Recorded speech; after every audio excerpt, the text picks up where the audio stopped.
Hello, friends and colleagues. My name is Farid Shafif. I'm chairman of the Center of Analysis of International Relations.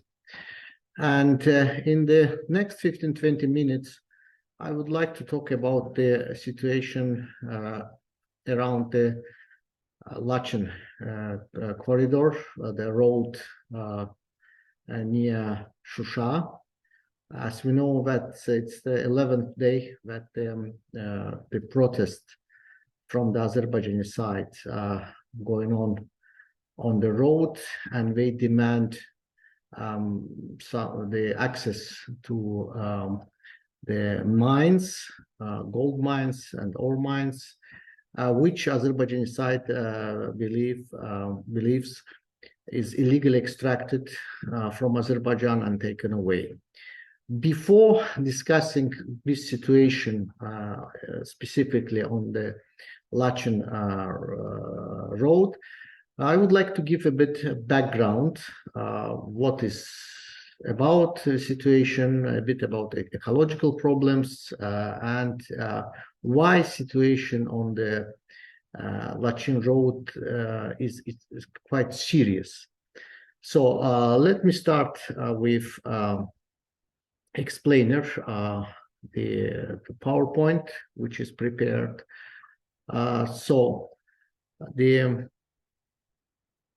We speaking about the Lachen region of Azerbaijan. It was, as you see in the dark red, the whole Lachen region, and in the light red, this is exactly the Lachen corridor, which we are talking about, between Lachin and Azerbaijani city Khankendi, functioning right now. So the Lachen region was quite important, the point for Armenian nationalists, which began the nationalistic movement under Miatsum. So we need to go a bit back to 1987. So in 1987 and especially in 1988, Armenian nationalists launched the campaign of unification between Nagorno-Karabakh and Armenia. It's called in Armenian language Miatsum. Basically, it was an idea of expanding Armenian territory at the expense of Azerbaijan, at the expense of specifically Karabakh region of Azerbaijan. So this attempts to unify within the Soviet Union, because both Azerbaijan and Armenia was part of the Soviet Union, it failed. And in 1991, when Armenia became independent country and Azerbaijan became independent country, Armenian nationalists changed a bit rhetoric. They began speaking about self-determination of Nagorno-Karabakh. They changed this rhetoric for two reasons. The first reason, because within the Soviet Union, they hoped that the part of one republic will be detached and given to Armenia. And the second reason, because once they became independent, Armenia and Azerbaijan, the claim of Nagorno-Karabakh from the Armenian side, it looks like indeed annexation at the expansion of its territory, which is not well received by the international community. For this reason, they picked up in a bit more kind of the term which is has a bit more positive connotation, self-determination. So it was about like cessation of Karabakh from Azerbaijan and getting independent. But the final goal remained Miatsum unification. All Karabakhi leaders, Armenian Karabakhi leaders, spoke about that the final goal is self-determination, and they still speak about that today. But what has changed, it's the war 2020, when Azerbaijan managed to liberate territories from Armenian occupation. Only certain parts remained in the hands of Armenian nationalists, and where the Russian peacekeepers were deployed. And after that, the Armenian government and Armenian nationalists, both in Karabakh, in Armenia, and actually also in diaspora, they launched the third stage of Miatsum, so-called remedial cessation. So we're speaking about the threat of extermination, threat of so-called genocide, in order to justify its expansionist, its irredentist project. So from the first day of the conflict, we're speaking about the threat of genocide, while in 1987, 1988, or before 1987, 1988, Armenians lived peacefully with Azerbaijanis. The Armenian conditions, socio-economic conditions of Armenians in Karabakh was actually much better than the average in Azerbaijan. So all this economic and social data is available even in peer-reviewed journals, in Western peer-reviewed journals. However, they always to justify their territorial ambitions, they spoke about genocide, ethnic cleansing. But what indeed happened during this conflict, that Armenia first conducted full ethnic cleansing of Azerbaijanis from Armenia. No Azerbaijanis left in Armenia. Though the violence affected also Armenians in Azerbaijan, and some Armenians left Azerbaijan. However, again, speaking about end results, there is no Azerbaijanis in Armenia. Not only Azerbaijanis were ethnically cleansed from Armenia, but also in Karabakh. It was full ethnic cleansing. So 1st December 1987, Armenian Soviet Parliament adopted a bill uniting NKO with Armenia. It was illegal move from the side of Armenian Supreme Soviet. It's the Parliament of Armenia. That's why it was annulled by the Soviet Central Parliament in Moscow. So when we all know about the development, Khojaly genocide and ethnic cleansing of Azerbaijanis from Karabakh. The 8th May 1992 was important event when the Shusha was occupied by Armenians. It was strategic victory for Armenian side, and from Shusha, from both directions, and from Nagorno-Karabakh, Armenians occupied Lachin. It is indeed was the first region which went under Armenian control outside of ex-Nagorno-Karabakh autonomous regions. And that occupation basically allowed Armenians to occupy our regions. So for this reason, indeed, we're speaking not about Lachin corridor, about humanitarian corridor, but about the so-called Miatsum corridor. It is, if you look at the map, after Lachin, 1 year later, 10 months later, more exactly, in April 1993, Armenia attacked the Kalbajar region from both directions, from the Karabakh and from Armenia, and occupied. Exactly in response to this development, United Nations Security Council adopted first in a series of 4 resolutions in 1993, demanding unconditional and immediate withdrawal of all occupying forces from Azerbaijan. So we see that the Lachin allowed indeed the military supply, and then strengthened Armenian positions both in Armenia, Azerbaijani border, but also in Karabakh, and from both directions, they began occupying one region after another region.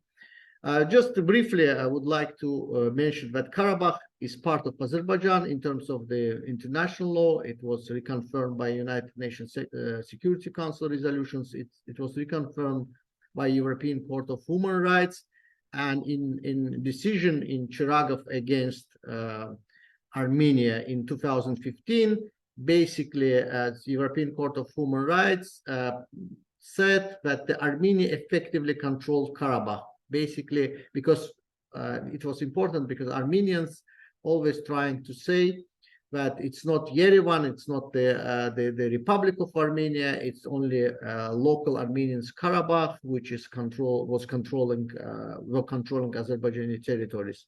So, but that decision indeed points to the government of Armenia. So what happened in 2020? We know the Second Karabakh War, and Azerbaijan managed to liberate its territories. But Lachin Corridor received special treatment. According Article 3 of the trilateral statement, the Russian peacekeepers were deployed along the Lachin corridor. So we see that this corridor, as we look at the Article 4 and 6, the Republic of Azerbaijan should guarantee the safety of citizens, vehicles, and goods traveling along the Lachin corridor in both directions. Definitely, we're speaking about the humanitarian and non-military use of this road, because if we look at the other articles, we see that all Armenian forces should be withdrawn from the Azerbaijani territories. This is also quite clear in the trilateral statement. So Azerbaijan also constructed a new road along the Lachin corridor, and it did earlier than 3 years, because this year in August, Azerbaijan made this road ready and asked Russian peacekeepers to be redeployed on a new road. But Armenians, they began disputing this decision, saying that 3 years didn't pass. But if we look at the text, it didn't say after 3 years, in the next 3 years. So Azerbaijan did it the earlier.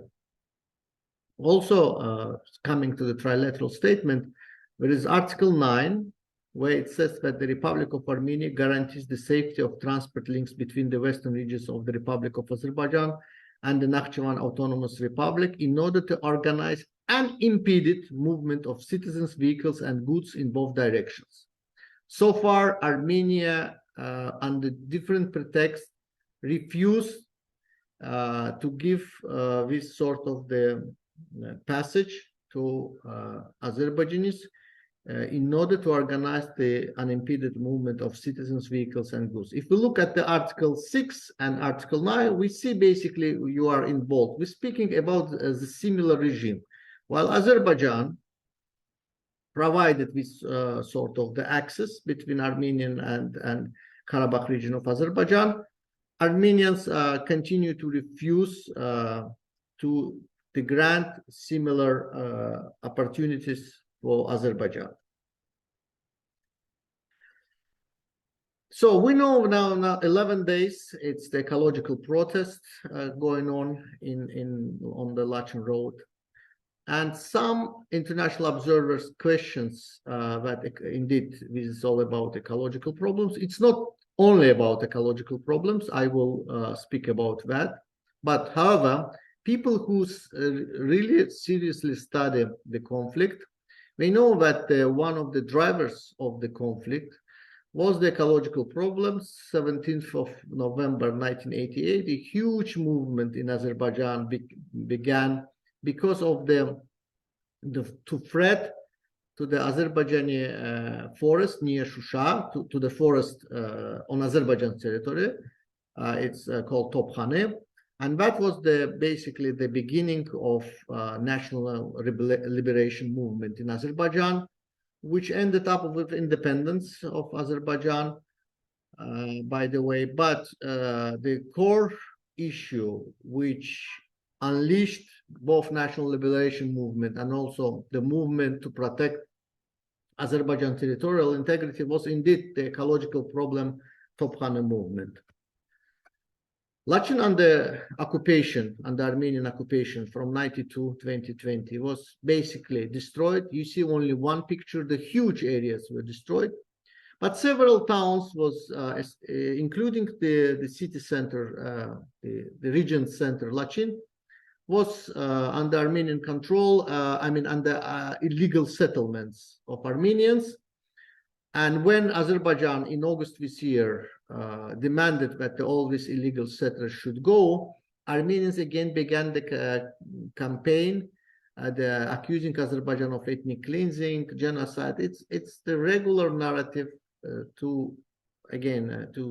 I would like to highlight, to accuse Azerbaijan in genocide, ethnic cleansing, in order to justify its territorial expansion.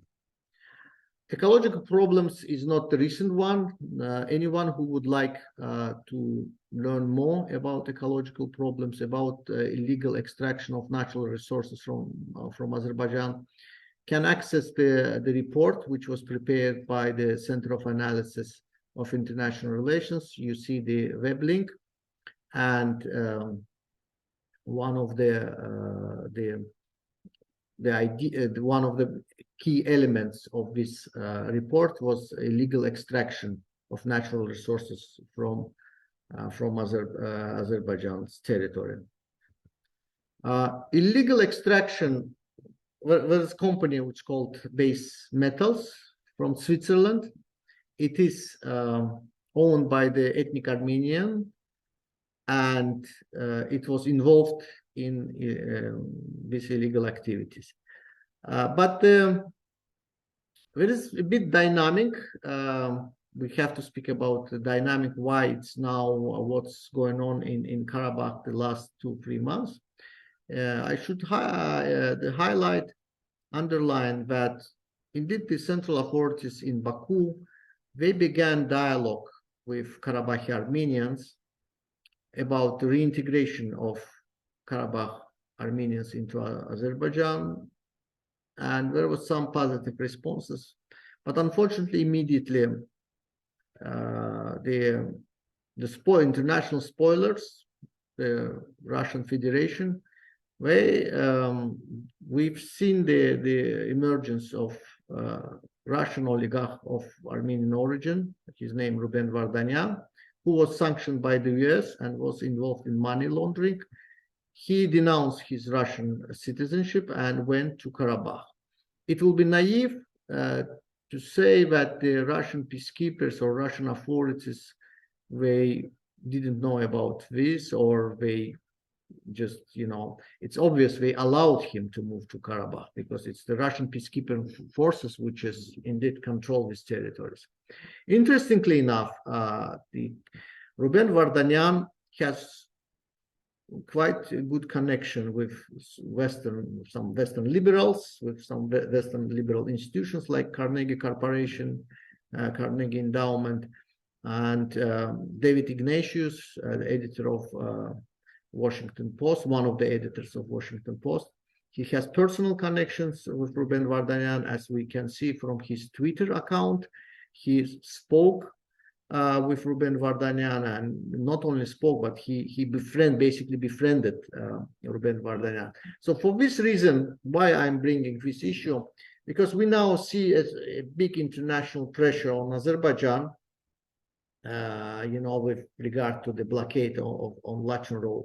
But the fact, and it's well-known fact, I don't have time now to speak more about this side of the story. But Armenian diaspora is very active in the Western, let's say, in the collective West. They have a connection with many media and academic institutions such as Carnegie, and they indeed easily promote through local interlocutors the Armenian narrative in Western media. Another problem with Lachen Road, that it was used for moving arms and munitions. It's not only about 92 and during the occupation, but even after the Second Karabakh War, Azerbaijan revealed some of the landmines on its territory, and those landmines were produced in 2021. Not only landmines, arms, munition, but the problem was illegal entrance to Karabakh by third country nationals. Here you can see the passports of Iranian nationals who moved to Karabakh quite recently, visited Karabakh quite recently, and Azerbaijan law enforcement agencies believe that it was this group of people, they trained the Armenian radicals for different terrorist and saboteur activities. So, summary of the situation of Lachin. First, Lachin was first region outside of ex-Nagorno-Karabakh region occupied by Armenia on 18th of May 1992. It is indeed Meatsum Road, what means kind of the unification for Armenia, for Armenian irredentist project. And it was important for establishing military supply, and that allowed to occupy Kalbajar region and then to expand occupation. For this reason, Armenian nationalists are seriously worried that finally Lachin will be under full Azerbaijan control. It will happen sooner or later. Lachin is internationally recognized part of Azerbaijan. Azerbaijan gradually moving to restore full administrative control over the whole Karabakh. So basically, we're speaking about the threshold 2025. But definitely the Armenians trying to use narrative of humanitarian disaster to compel Azerbaijan through international pressure to keep Lachin under Armenian control, and thus to use it for the military means. Problem of natural resources, namely illegal extractions of natural resources, which is sent through Lachin to Armenia and then to the international markets, and part of this income used for promoting secession in Karabakh. As we see that with regard to this context, Lachin is the key elements of security for Azerbaijan to prevent the ethnic cleansing and destruction which Armenian occupation resulted in. So the main problem of the Lachin corridor is not only illegal extraction of resources, but also the use or misuse for non-humanitarian purposes in violation of the trilateral statement of 9th of November 2020. So we see the immediate cause, it's the ecological problems and illegal exploitation of Azerbaijan natural resources. The second is the use of Lachin corridor for military means, contrary to the trilateral statement. But also I would like to underline this moment too. While Azerbaijan fulfills its obligations under trilateral statements, Armenia refuses to give the passage for Azerbaijan between the western regions of Azerbaijan and its Nakhchivan Autonomous Republic. Under different pretexts. They're saying sometimes, Azerbaijan demands extraterritorial control. No, we don't do that. I mean, clearly, this road will be controlled by according to the trilateral statement, will be controlled by the Russian forces. However, this problem, Lachin, on the Lachin road, points to much more fundamental problems, the lack of peace treaty and stalemate in negotiations. So I believe Armenia, we observed that during all these 30 years of occupation, we're trying to postpone the resolution of the conflict. The sides agreed on the so-called Madrid principles in 2009. From 2009 until 2020, 11 years, Armenian side was postponing constantly any meaningful implementation of the Madrid principles. Performance of Russian PQ also raises some questioning, especially the fact that Ruben Vardanyan arrived there and who derailed a completely dialogue with the central authorities in Baku. And related to that, geopolitical actors, Russia, first of all, but not only Russia, countries like France, who connives the Armenian irredentist projects and trying to help it in all possible ways, including the recent discussion in the Security Council. France, not only this time, but also in October, when the Security Council was also discussing the problem between Armenia and Azerbaijan, also did its utmost, Paris did its utmost to help the Armenian side. But I would like to finish this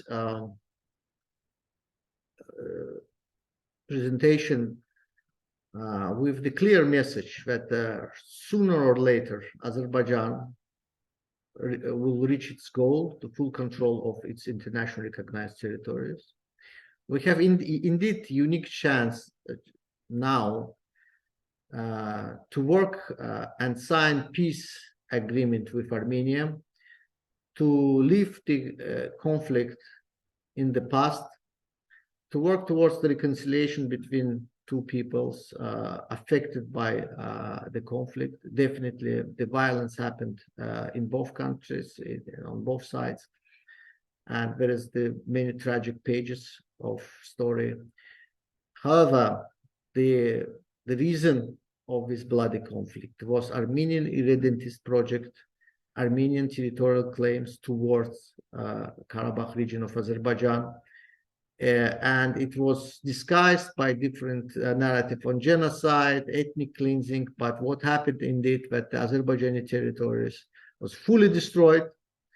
The mosques, all the cultural heritage, infrastructure. Again, I know that on both sides happened destructions, but mostly we're speaking about on Azerbaijan territory. There's nothing happened on Armenian territory. It's the whole saga. I mean, the whole this conflict happened on the Azerbaijan side. The Azerbaijan territories were affected by the war destructions, emergence of refugees and internally displaced persons. We have a chance to put this to turn the page, to work towards peace. Unfortunately, what we see in Karabakh, I'm speaking about Vardanyan and some other activities of international actors, but also in Armenia, we see that there is no indeed meaningful step towards the resolution of outstanding issues.